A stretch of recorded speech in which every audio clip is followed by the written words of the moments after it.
Good evening and welcome to the Business Day. I'm Milton Walker. The unemployment rate is at an all-time low. The Statistical Institute of Jamaica, Statin, released the latest labor force survey results today. TVJ's Andrew Laidley reports. As of April 2019, Jamaica's jobless rate dropped to 7.8%. That's 2% lower than it was at this time last year.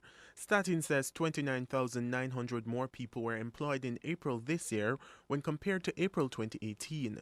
It brings the total labor force to 1.3 million persons. The data also shows that more youths are finding jobs, with youth unemployment falling by 6%. So where are these jobs being created? The most significant increase was in the group service workers and shop and market sales workers.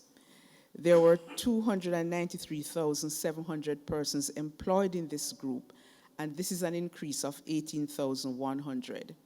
The next group with the increase was clerks, which increased by 15,900, moving to 92,500 in April 2019. A major contributor to the reduction in the unemployment rate for April 2019 came from the public administration and defense industries, involving the employment of additional police officers and soldiers. It's a reflection of the government's efforts to beef up the island's security forces and curb crime. 11,400 persons were added to this category in April this year. Meanwhile, construction was also a big player in helping to reduce unemployment, especially among males. Over the period, construction accounted for the largest increase in male employment, which was 9,500, followed by what we call other community, social and personal services activities, up by 6,000. Statin also announced that less people are considered to be outside of the labor force, relating to Jamaicans who are not employed and are not actively seeking employment. Andrew Laidley, TVJ News. Gas prices are to increase tomorrow, folks.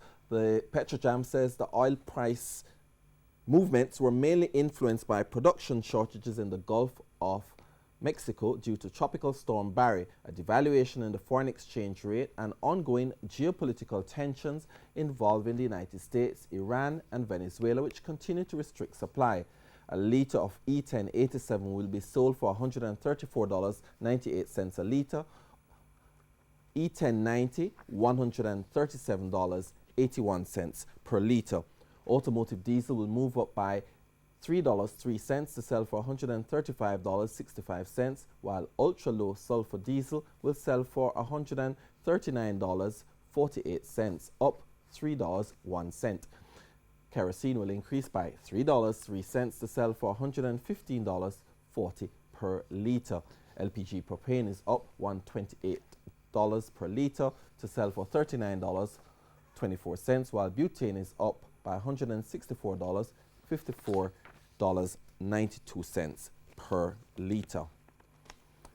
Currency trading ended today with the US dollar selling for $137.30. The Canadian dollar cost $103.12. The sterling is going for $167.69, while the euro sold for an average of $153.81.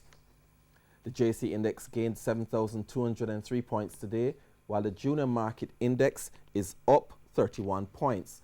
Among the winners were Jetcon Corporation, Proven Investments, Fontana, 1834 Investments, and Epley. On the losing side were Siboney Group, Consolidated Bakeries, T-Tech, Cygnus Credit Investments, and Kingston Wharves.